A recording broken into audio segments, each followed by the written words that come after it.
foie gras est un produit très apprécié des chefs de cuisine et des gastronomes pour son goût unique. Il fait partie du patrimoine gastronomique européen et évoque plaisir, terroir et excellence.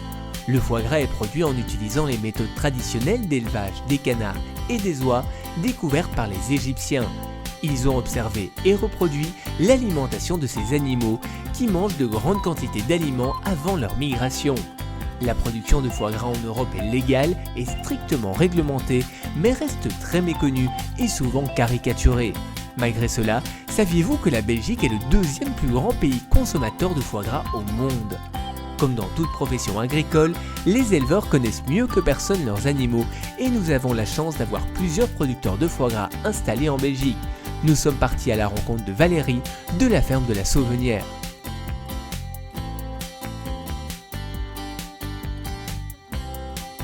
La ferme de la Sauvenière est une ferme où on élève uniquement des canards pour la production de foie gras.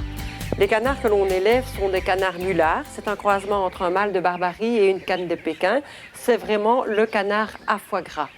Ici, nous recevons nos canetons à l'âge d'1 jour et ensuite nous les gardons dans une cantonnière pendant 2-3 semaines et ensuite ils vont dans les champs. Ce caneton a 2 semaines, on va l'élever ici dans la cantonnière encore une quinzaine de jours. Ensuite, il va passer dans les prairies et là, il va rester en élevage jusqu'à l'âge de 12 semaines. Parce qu'on peut commencer à gaver un canard à partir de 12 semaines. Le meilleur moment pour avoir un foie gras de qualité dans la vie du canard, c'est quand il a entre 12 et 20 semaines. Le maïs, c'est du maïs que l'on achète en Champagne parce que le maïs doit être riche en amidon pour que le canard puisse le transformer après pour engraisser son foie.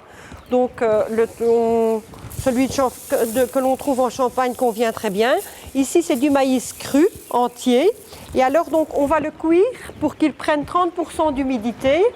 Et alors, pour le donner au canard. Comme ça, il est plus digeste. Parce que si il n'est pas assez cuit, le canard aura du mal à le digérer. Et par contre, s'il est trop cuit, il va coller dans la gaveuse. Donc, 30% d'humidité, c'est une bonne alternative pour pouvoir le donner au canard. Et alors, on le cuit pour chaque repas. Comme ça, le maïs est toujours frais. Donc, pour gaver le canard, en fait, avant de gaver le canard, il faut bien palper son jabot. Parce que quand on gave un canard, on met le maïs dans le jabot du canard. Donc c'est la poche que le canard a dans le cou et pas directement dans l'estomac. Si le canard a digéré, on le gave. Par contre, si le canard n'a pas digéré, on ne le gave pas. Dans la nature, sa constitution lui permet d'ingérer de grandes proies. Le canard n'a pas de glotte et a un œsophage élastique qui peut être assimilé à celui des reptiles.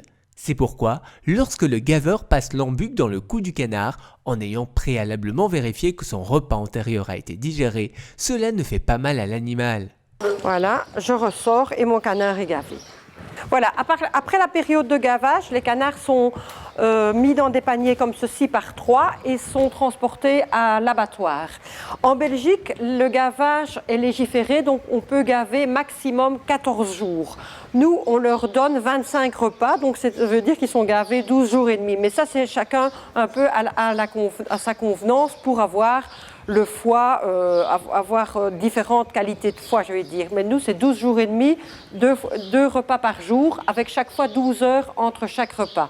Ensuite, une fois que le gavage est terminé, les 12 jours sont passés, eh bien, on met les canards dans des paniers comme ceci, 3 canards par panier, et on va à l'abattoir. Op basis van 1 kilo verse eendenlever kunnen we 2 eendenworsten maken gerold in zwarte peper. Om te beginnen wordt de eendenlever helemaal ontzenuwd en ontdaan van de bloedvaten om hem helemaal proper te krijgen. Om te kruiden hebben wij nodig per kilo 12 gram zout, 4 gram peper, 2 gram fouillis of massis, 4 gram paprika, een goed snuifje cayennepeper en 5 centiliter sauternewijn. De stukken eendenlever worden dan gemengd met de specerijen en met de witte wijn om tot een homogene massa te krijgen en worden erachter op een witte doek geplaatst, een witte serviet, en worden dan gerold.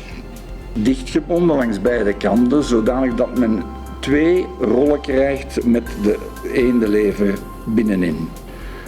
Er wordt water op het vuur gezet en dat water mag niet koken, maar moet heel licht bubbelen. Daar moet hij 15 minuten in, zodanig dat de lever gebakken is. Na de 15 minuten kooktijd wordt de worst eruit gehaald en wordt in het ijswater gedompeld. Onmiddellijk in het ijswater en dan in de koelkast geplaatst. Daarna moeten we ongeveer toch 1,5 uur wachten. We nemen de worsten uit het ijswater en we ontdaan die van de serviet of van de handdoek waarin ze ingewikkeld zijn. Die wordt dan gerold in de geplette zwarte peper. Dus heel de worst wordt in de zwarte peper gerold, zodanig dat je krijgt zoals een worst die echt gepaneerd zou zijn met zwarte peper. Die wordt dan voorgesneden in de schijven van ongeveer 1 centimeter dik en wordt geserveerd op wat ze noemen een compôte maréchal. Dat is het geheel van het recept. Smakelijk eten, dank u. En fait, on travaille 2 gammes de produits toute l'année. Et vous avez les produits frais que l'on retrouve dans le comptoir et ici derrière tous les produits stérilisés. Par exemple les foie gras stérilisés, les cassoulets parce qu'on fait nos cassoulets, les cuisses de canard confites aux lentilles, les cuisses de canard nature. Donc les produits qui sont transformés ici sont vendus en grande partie en circuit court, c'est-à-dire que directement aux particuliers. Et alors, ce qu'on fait aussi, c'est pour amener les personnes dans la ferme. On participe aux journées fermes ouvertes qui se déroulent généralement fin juin, mais également on organise des visites de la ferme durant l'année. Et alors, on explique là justement du canneton qui arrive à un jour jusqu'au produit fini, tout le processus d'élevage, de gavage et de transformation, ce qui nous permet de faire découvrir notre activité. On produit, on transforme et ensuite on vend en direct aux particuliers ou aussi aux restaurateurs et quelques revendeurs qui sont situés ici en Wallonie et sur Bruxelles. Tout éleveur sait bien que le bien-être de ses animaux est déterminant pour la bonne qualité de ses produits. Nous l'avons vu, un bon foie gras trouve sa qualité première dans le bon respect des pratiques d'élevage, pratiques qui sont régulièrement contrôlées par les autorités publiques. Le foie gras restera un des produits emblématiques de la gastronomie européenne que nos chefs savent mettre en valeur et qu'affectionnent tout particulièrement les fins gourmets belges.